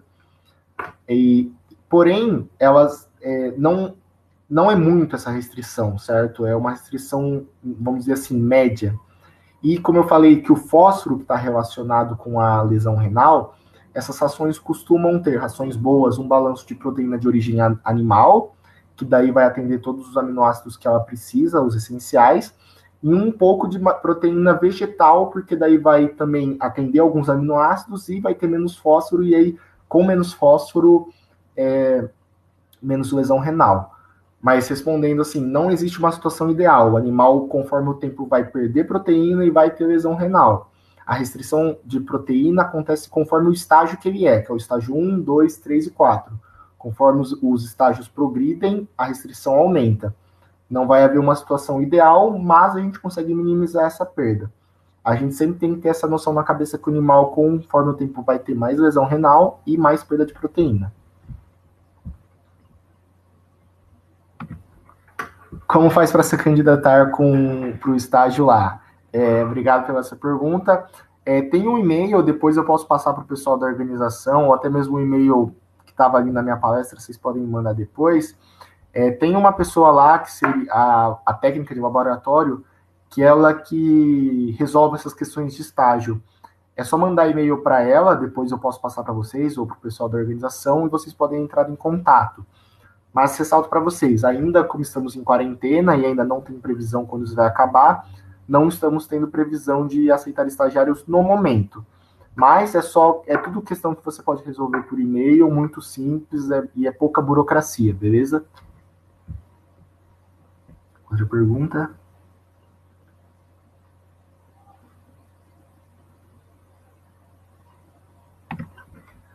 Quando você se refere a restringir proteína dos animais doentes e renais, é tirar totalmente a proteína ou reduzir? Se for tirar essa proteína, precisa substituir por algo? A gente não, quando a gente fala que a gente está restringindo, definir aqui para vocês. Às vezes eu posso ter usado o termo equivocadamente. Quando a gente fala o termo reduzir proteína, o que eu quero dizer? Existe uma faixa de mínimo e máximo que o animal pode ingerir naturalmente de maneira saudável de proteína. Quando eu falo em reduzir proteína, seria diminuir o teor de proteína dentro dessa faixa que é indicada para um animal saudável. Vamos dizer assim, lá no FIDIAF, o teor de proteína era 21%, ou seja, reduzir a proteína seria reduzir até 21% ou próximo de 21%. Quando eu falo de restringir proteína, aí é o caso dos pacientes doentes renais crônicos, a gente vai estar reduzindo o teor de proteína abaixo do mínimo recomendado, beleza? Mas a gente reduz, a gente não tira totalmente, o animal ainda vai precisar de proteína e aminoácidos, senão ele não consegue viver, beleza? Obrigado pela pergunta, uma pergunta muito boa.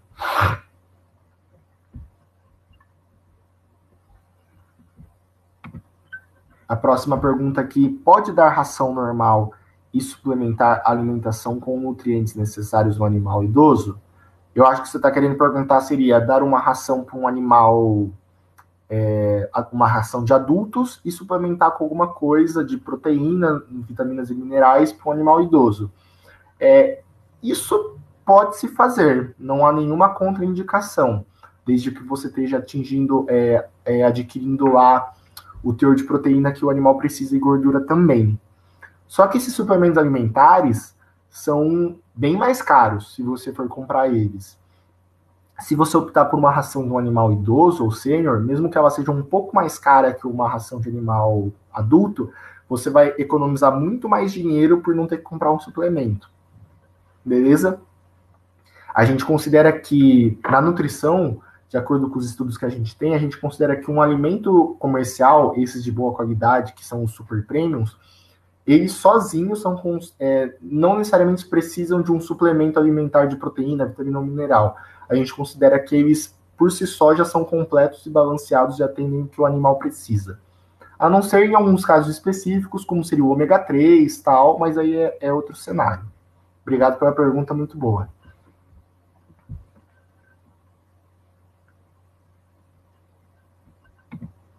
A alimentação natural, desde que feita corretamente, aí acho que você quer dizer que seria bem balanceada, seria mais vantajosa para animais velhos? Não tem nenhuma desvantagem ou não tem nenhuma desvantagem, assim. As duas rações, ou melhor, os dois alimentos, o comercial e o caseiro, em termos de qualidade, de ser melhor para o animal velho comer, não tem diferença. O que a gente considera é que o alimento natural é mais caro, a gente já tem estudos que demonstram que para fazer de uma maneira completa, e aí todo alimento caseiro precisa de suplementação, que aí você vai precisar comprar o suplemento de proteína, vitaminas e minerais, todo alimento natural sai muito mais caro do que se você for dar apenas o alimento comercial. E a gente sempre tem que considerar uma coisa, Mesmo que o alimento esteja completamente balanceado, a gente tem que conhecer o nosso tutor, porque é muito comum, vários estudos também demonstram que conforme o tempo passa, o tutor vai mudando a composição do alimento sem perguntar e vai só mudar porque é mais fácil de cozinhar para ele, e essas mudanças podem daí prejudicar o animal no balanço de nutrientes. Em termos de vantagem, nenhuma. Quando a gente está falando de animal velho. É só a questão do preço e considerar se o tutor é confiável ou não para mudar a composição do alimento. Alguns casos em que a alimentação natural é mais vantajosa seria quando o animal tem doenças concomitantes, ou seja, uma doença cardíaca e renal, que daí são duas doenças diferentes que precisam de uma abordagem nutricional diferente, e aí a gente, nesse caso, não vai ter um alimento comercial que atenda essa necessidade. E daí, nesse caso, a gente pode fazer uso da alimentação natural, nesse caso, ela seria mais vantajosa para atender de uma melhor maneira essas diferentes demandas. Beleza?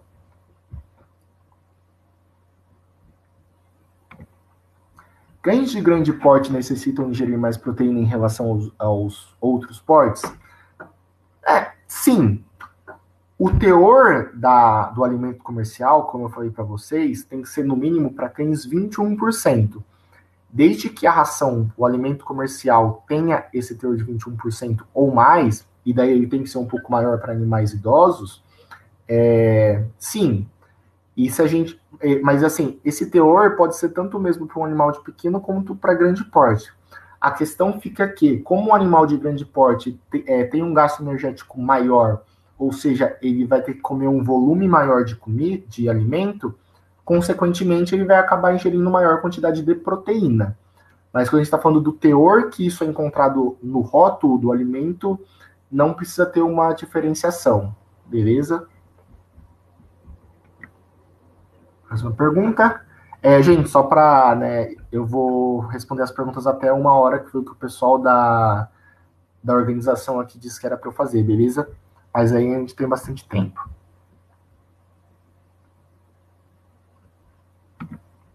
Pode-se utilizar antioxidantes antes do paciente ser considerado geriátrico? Tem benefícios a longo prazo já relatados? Sim. Os antioxidantes já tem estudos em alguns deles que previnem, ou melhor, retardam o aparecimento de alguma doença, ou até mesmo que o animal, se ele está doente, retardam a progressão dela. Alguns antioxidantes, como eu falei para vocês, são o selênio, a vitamina E. E também o ômega 3 entra nesse caso, se a gente for considerar ele como um anti-inflamatório, beleza? E assim, a gente pode utilizar sim, e eles já são utilizados. Mas isso eu quero dizer em rações, em alimentos comerciais, que são aqueles de boa qualidade, de empresas confiáveis, que já são aqueles super premium, beleza? Nessas marcas em geral, se você for dar na composição, já vai ter um teor de vitamina E, de selênio, de ômega 3. Então, sim, eles já são utilizados em rações de boas qualidades e eles já têm efeitos a longo prazo, sim. Obrigado pela pergunta. Não é necessário um cálculo diferente para obeso, para NEM, né, a necessidade energética, nos cães magros ou cães obesos? Boa pergunta, porque lá nos gatos tem aquela diferenciação, que é a necessidade energética de um gato obeso e de um gato magro. Eu digo para você que a NEM é o quê? É a necessidade energética de manutenção, ou seja, é a necessidade energética que o animal tem para manter o peso dele, nem ganhar, nem perder, manter. Para cães, a fórmula geral, média, é aquela que eu passei, independentemente se ele for magro ou se for obeso.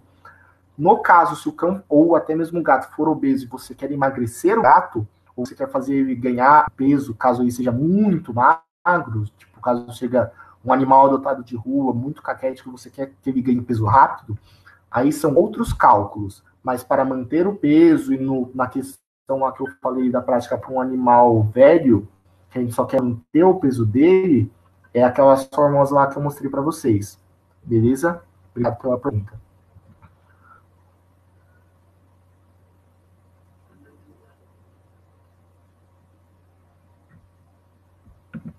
Aqui. Uma ração muito conhecida apresenta 35% de proteína bruta, no caso de cães. sei de inúmeros casos de alteração nas taxas de ureia e creatinina. Beleza. Essa alteração é fisiológica ou, ou deve ser algo a se preocupar? Olha, se o animal, boa pergunta, se o animal não é doente renal, porque assim, existem outras maneiras de você verificar a saúde renal do animal. A ureia e a creatinina são indicadores, mas também tem outros exames mais profundos, como outros marcadores, você faz marcadores, outros cálculos, você pode usar ultrassom também. Isso aí, os clínicos de renal e retina são indicadores que são usados na rotina, mas eles seriam os mais básicos, não que eles sejam ruins, mas um pouco mais imprecisos, certo? Então, se o animal não é doente renal, não tem um histórico de problema renal, não vai mais lógico, assim, a creatina do animal.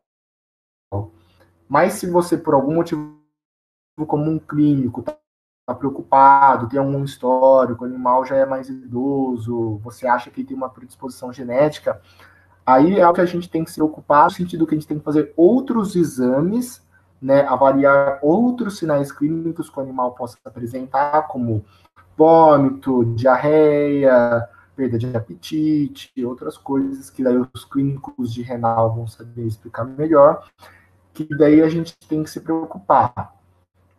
Mas, de uma maneira geral, claro que isso é exame físico, só o aumento isolado da ureia e da creatinina sem nenhum outro fator seria, sim, considerado fisiológico.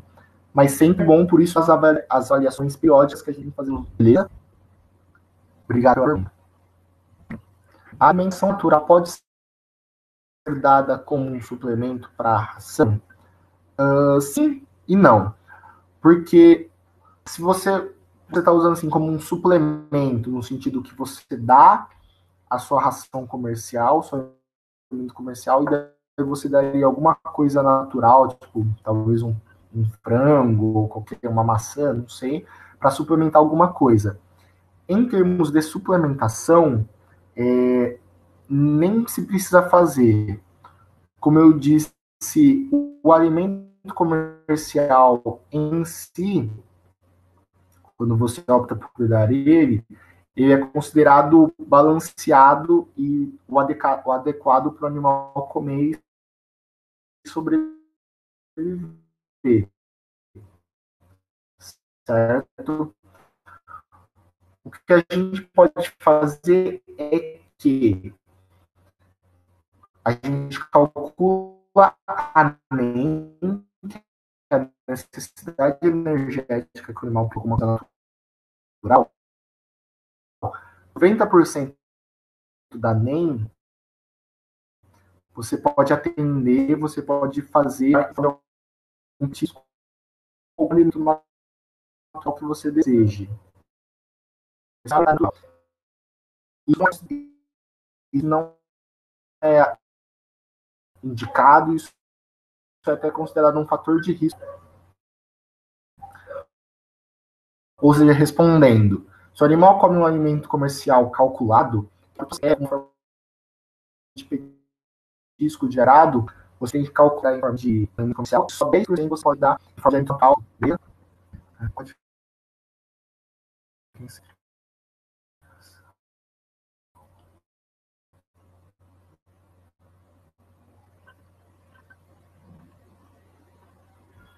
Aqui.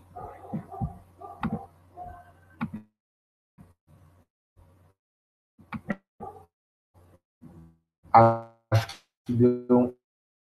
Aí. Qual a diferença entre a ração para castrados e ração sênior para gatos? A comercial, os alimentos comerciais que é assim, alimento comercial sênior castrado, beleza? Pode também ser alimento adulto não castrado, castrado e alimento sênior não castrado.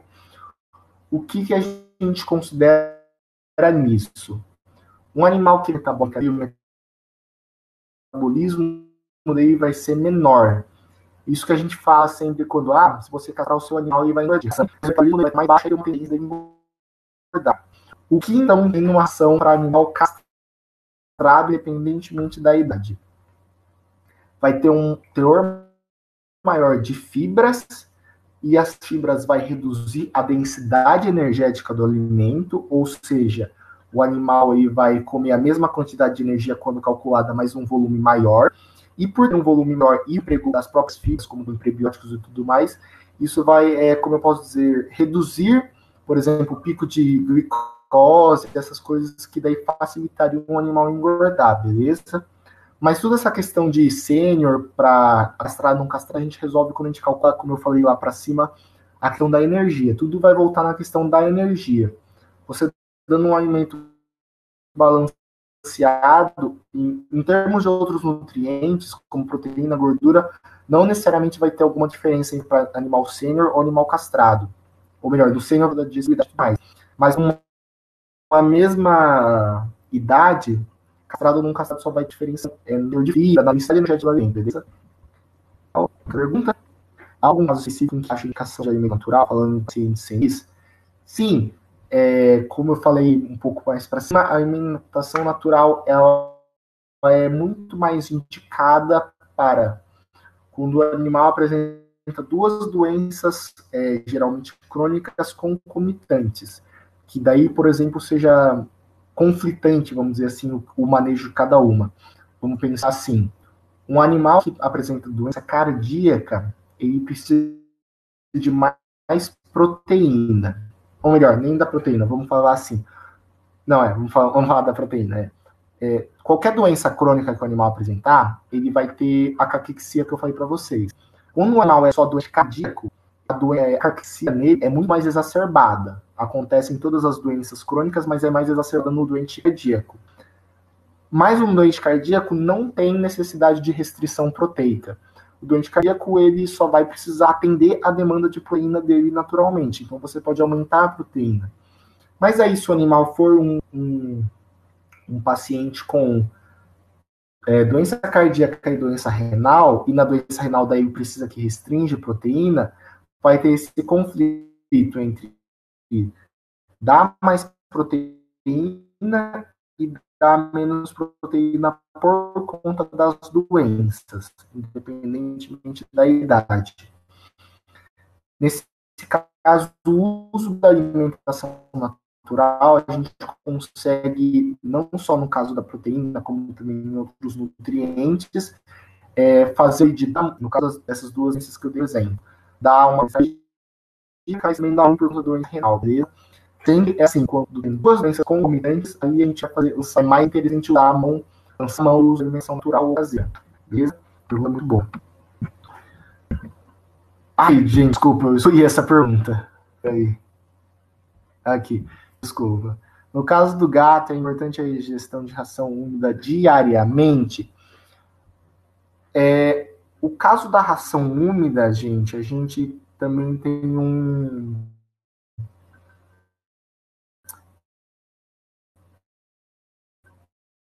a gente fala isso quando o animal já é doente renal crônico, está com uma predisposição a se tornar um animal crônico. Por quê? Os gatos, eles acabam, naturalmente, eles bebem menos água e, assim, ou seja, que o animal precisa de água, ele consegue passar a resistente a querer beber água do que um cão, por exemplo. Nesse caso, se o animal começar a ficar muito desidratado e já tem uma predisposição genética, isso pode ser um fator de risco para doença renal. Nesse caso, é interessante você lançar mão de ração úmida, mas não como para você usar só a ração úmida, você usar a ração seca, a ração comercial seca, o alimento comercial seco, e você dá só uma parte, atender só uma parte da energia do animal com a alimentação úmida para ter só uma umidade maior. Porém, vai considerar que um estudo que também foi feito até pelo nosso grupo de estudo da USP, eles constataram que no Brasil a maioria, as principais rações úmidas no mercado têm um alto teor de fósforo. Ou seja, mais uma vez, não é interessante você só dar a ração úmida. Você só dá um pouco de ração concentrada. Químicos conservantes de ração, corante, não seria inflamatório para o organismo? Legal essa pergunta aí dá até para fazer uma outra palestra, uma outra discussão disso, de que seria a palestra de aditivos alimentares, mas de uma forma geral, até já a conservação causar câncer e tudo mais, sensacionalista, do ponto de vista industrial e até mesmo das pesquisas climáticas, que é natural dele, mas daí seria algo mais individual. Mas quando os estudos que até tem no momento são individual. As conservantes, tem estudos que embasam o uso deles, tem estudos que definem a quantidade segura que se pode ingerir. Só para a gente não desviar muito do tema, mas é alguma coisa que se discute, que é assim, o pessoal fala, a gente vai dar um alimento comercial que vai ter todos esses aditivos e vai dar câncer nos nossos animais, porque está aumentando o número de pacientes. Isso é um pouco controverso, porque com melhoria tanto na medicina veterinária no geral e na nutrição, os animais vivem mais. E por isso, assim, por estarem vivendo mais, vivendo até mais, ficando mais idosos, naturalmente, são maior a desenvolver câncer e outras doenças. Então, a gente ainda não consegue dividir o que está sendo talvez a ração, o que está sendo o próprio anúncio da doença. Sem falar que existem outros fatores predisponentes, beleza? Mas, de maneira geral, não. Mas, aquele caso, sempre individualizar. Pode ser o seu paciente acabe tendo a predisposição natural dele. Beleza?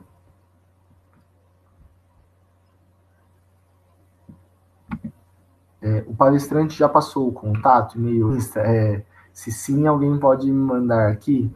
Eu passo para o pessoal da organização e depois eles passam para vocês. Eu vou até disponibilizar os slides para vocês depois e no final do slide está meu e-mail, qualquer coisa vocês entram em contato, beleza? E quando o animal doente não quer mais comer ração, já vi várias situações nesse tipo. Nesse caso, a gente vai usar, vou tentar ser mais rápido, palatabilizantes. O que seriam os palatabilizantes? Seriam qualquer tipo de alimento que a gente pode usar para aguçar o sabor desse alimento e daí o animal ficar mais interessado em comer. No caso, pode ser até mesmo o próprio uso de sal de cozinha, ou até mesmo mais interessante, creme de leite. Creme de leite porque tem muita gordura e os animais gostam de gordura, beleza? Mas no caso a gente tem que fazer respeitando aquela relação de 90% ração comercial e 10% do que seria o petisco, que no caso é o creme de leite, beleza? Para não ter um balanço de nutrientes. Já vi que passaram no meu e-mail aqui. Beleza. Ixi, falaram que travou. Pessoal, desculpa, eu só vi agora que tá travando. Bom, pessoal, desculpa aí, travou, só vi agora a mensagem. Vou responder essa última pergunta aqui e finalizar a live. Se também ficou qualquer outra dúvida, vocês podem entrar em contato comigo depois, sem problema, tá? O que fazer quando se tem um gato obesinho, sênior, que só pode comer a ração hipoalergênica? Bom, essa pergunta é meio complexa, mas tentando ser rápido aqui, já deu 1 hora. Quando um gato é sênior, idoso, idade avançada, a gente só tem que sempre ficar esperto se o animal já não apresenta alguma doença. Se o animal tem uma idade avançada, é sênior, mas aí não tem nenhuma doença, não é renal, não é cardíaco, nem nada, e ele for obeso, é interessante que a gente emagreça esse animal, fazendo o protocolo de emagrecimento, que é um caso de uma outra palestra, beleza? E se ele só pode comer uma ração hipoalergênica, que daí não seria mais indicada para emagrecer o animal. Se você tem interesse em manter o peso do animal, beleza, não tem problema você usar essa. É só aquele negócio de ficar monitorando se o animal perde ou ganha peso, beleza? Mas caso você emagrecer o animal, você pode usar a mão da ração hipoalergênica, apesar de não ser a mais ideal. Mas aí, nesse caso, também é algo que você pode lançar a mão de uma alimentação natural. E daí você pode usar a mão de alguns alimentos, ingredientes que não sejam muito alergênicos. E daí utilizar tanto para manter quanto manter ou emagrecer o animal, beleza? Pode falar. Ah, só mais uma coisa. Pode falar sobre o novo canal de comunicação da Premier Pet com os universitários?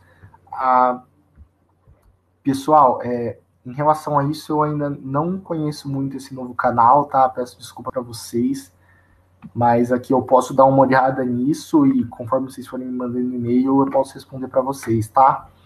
Como deu o tempo aqui, eu vou finalizar a live. Muito obrigado de novo a participação de todo mundo, obrigado pela atenção, obrigado pelas perguntas. E, né, fica aí o convite também, continue assistindo nossas palestras da Semana do Idoso. E agradeço de novo a Coletivete e a Premier Pet por essa oportunidade da palestra, tá bom?